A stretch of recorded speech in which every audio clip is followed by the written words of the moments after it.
One.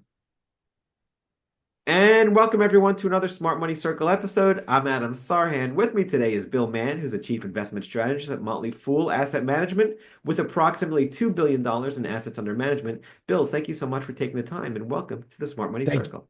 Thank you so much for having me, Adam. So, Bill, I always like to begin. Can you please tell us your story and how you got to where you are today? My story is pretty conventional. Just after college, I actually participated in the privatization auctions in the former Soviet Union and bought part of an engine company in Siberia. So classic tale, really. Wow. Uh, that's probably another episode to talk about that. I was a regulatory and a linguist guy, but got the bug just post college in investing, learned accounting, and got started down the road that way. Started at the Motley Fool in 1999 as one of the earliest employees of Motley Fool, and moved over and was the founding chief investing officer for Motley Fool Asset Management in 2008. Wow. So, how did you get involved with Motley Fool so early? Was it just that was your trajectory, or how'd you land with them? Essentially, I was a customer before I was an employee. We had at the time these wonderful message boards where people would put their theories up about investing and their analyses. And at one point, I got a message from one of the co-founders saying, "Hey, listen, we've been reading the stuff that you've been writing. Would you like to come work for us?" And now I have a wife who is in the federal government. It's like, well, I can't move away from Washington to Silicon Valley or wherever you are. And they're like, we're in Alexandria, Virginia. So a couple of weeks Wow. later, I had my seat. That's great. Yeah, that it was kismet more than anything else. But it's been an incredible ride, and incredible moving over into money management with full ETFs. I love it. So please tell us about your investment strategy, what you do, and full ETFs.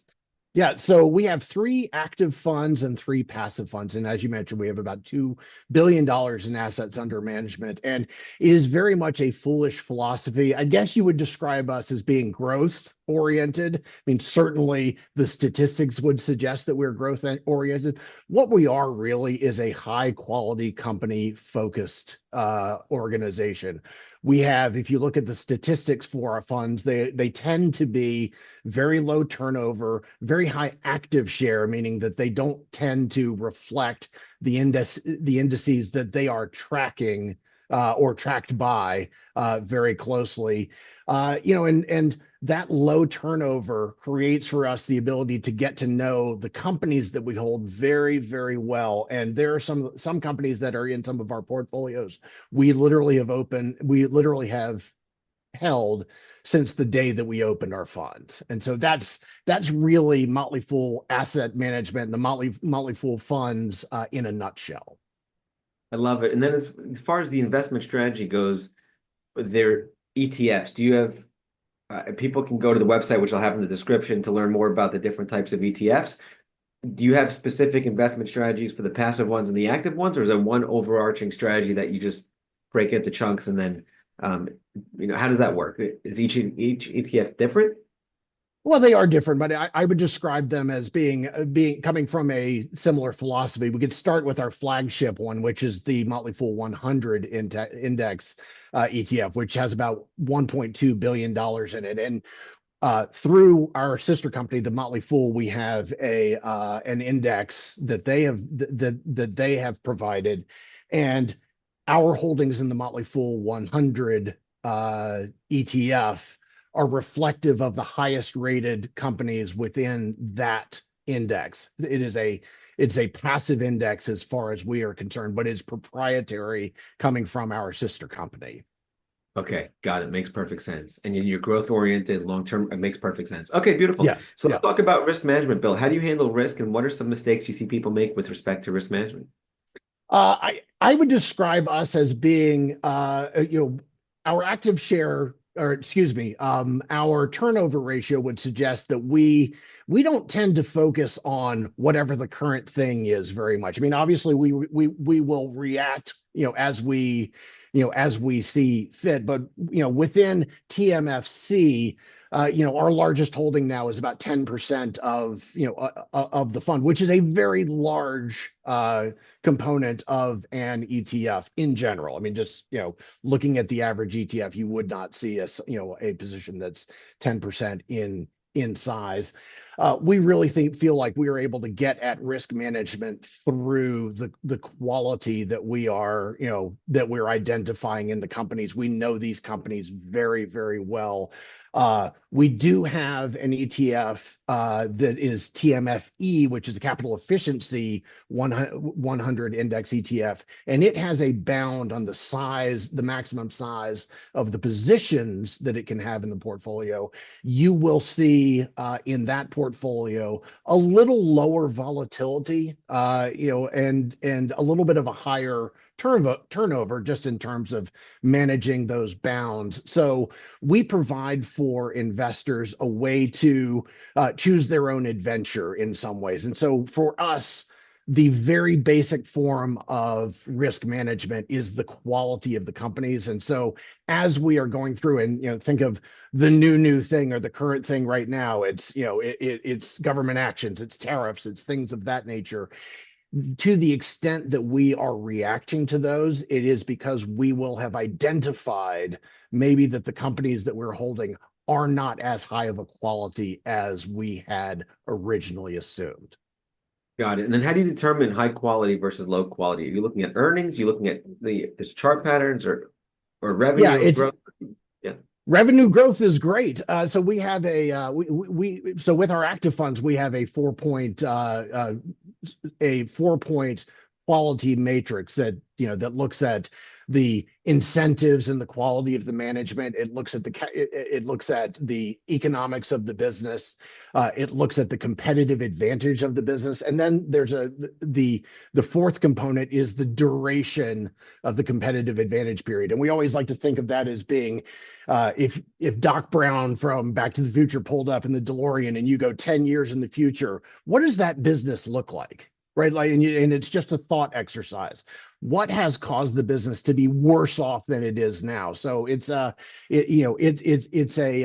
game making operation and a scenario operation in terms of determining, do we know this company well enough to determine that not only is it a quality company based on growth, based on earnings, based on the economics that you're seeing in terms of gross margins and things of that nature. Is that a flash in the pan, or is that something that that is more durable than that? Got it. No, makes perfect sense. So let's talk about timeless lessons you've learned along the way, Bill, that you'd like to share with the audience. I think one of the primary lessons for me, going back to my origin story, is you need to be humble about the things that you don't know, right? I think in terms of how people think about the market, and we have all seen the Dalbar reports that show that individual investors catastrophically underperform the exact same stocks and the exact same indices that they own by virtue of trading too much, of being unaware of what their own capacity for risk is, their capacity.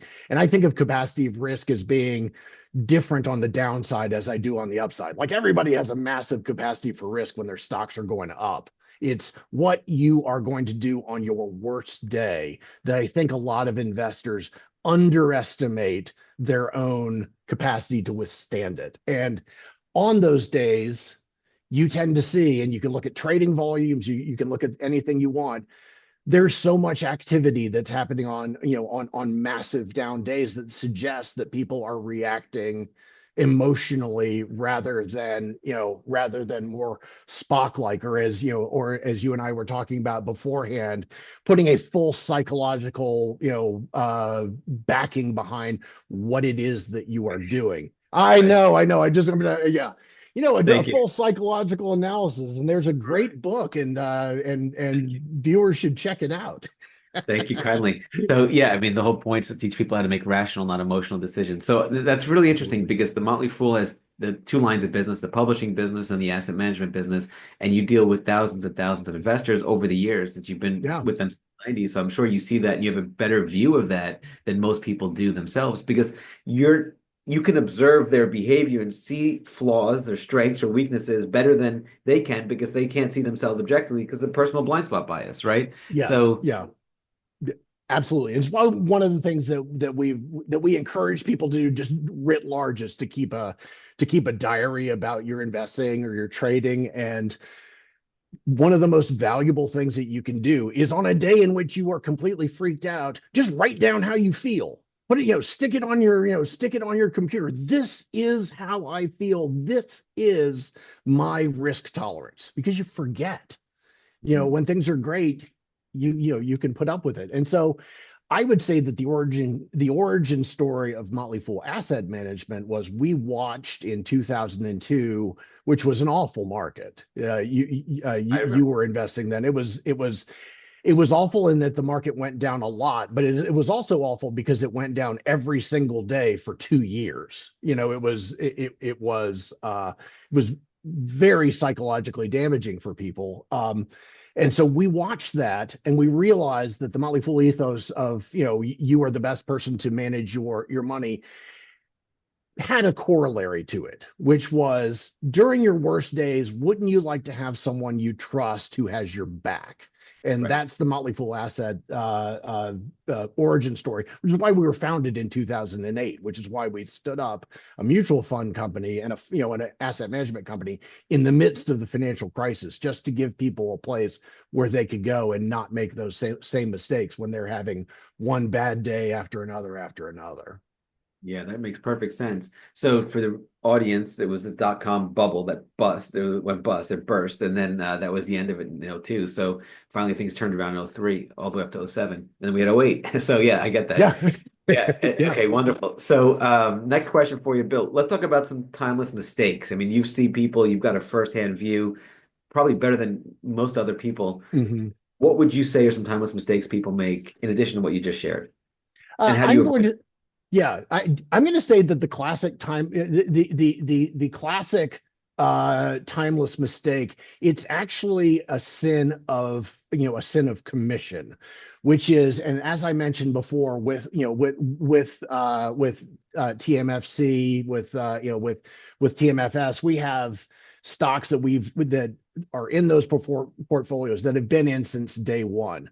One of the things that I believe that people do, and I say this as someone who owned Starbucks in 1998 and sold it in 1999 because I thought I did great, is underestimating how great the great companies are going to do for a very long period of time, right? The act of looking at your portfolios as, hey, I have doubled my money, that's good enough, as opposed to this company or this fund has companies within it that look like they're going to be able to compound for a really long period of time. It's the kind of thing where, first day of business school, you go in and they teach you the discounted cash flow. And what do? The first thing you do is year five, you put a terminal rate. Well, Amazon didn't have a terminal rate. Right. It has grown at a supernormal rate now for 23 years. And owning something like that and walking away from it is something that you can't get back. Yeah, that's really powerful. That is really, really powerful. Thank you for that, Bill. All right, next question for you. What is the best piece of advice you'd like to give the audience or your 30-year-old self? My 30-year-old self was an idiot. So there's a long Mine too, by uh, the way. yeah, I would say that the one of the most important things that people need to understand, and any 30-year-old needs to understand, is humility, right? Like the there really is something to that old saying that, one of humankind's greatest failings is that they can't sit quietly in a room, right? So you think about whatever are the things that we're worried about now, what we're excited about now. You really don't have as much control over those things and how they would, and how, say, the market would react to them. Let's just go straight to the point, as you think you do. You know, a really great example is during the beginning days of the pandemic, March and April, the stock markets collapsed. You would not have, you would have been looked at as a fool, and a lowercase fool, to say in May of 2020, the market's about to double and triple. You just, you wouldn't be able to do it because the facts on the ground seemed so bad. And the crazy thing is they were so bad. Like there's no, there's no real denying that. So focusing as much as you can on expanding your knowledge base, about about these businesses themselves, and finding ones that have resiliency, and then building resiliency in yourself, not to not to just feel like you have to do something, is really, really powerful. And it has increasingly informed how I go about investing. It's how we think about the funds at Motley Fool Asset Management. It's how our ETFs are generally structured. You can see it, you can see that very factor in the turnover ratios of these funds. No, it makes perfect sense. Bill, thank you so much for taking the time to speak with me. What is the best way for people to learn more about what you do and all that fun stuff? You can come to fooletfs.com. We've got information about all of our funds are actively managed and are passively managed funds. And that's probably the best way to find us. Beautiful. Well, Bill, thank you so much, and hopefully we'll have you on again soon. This was fantastic. All right. Thank you so much, Adam.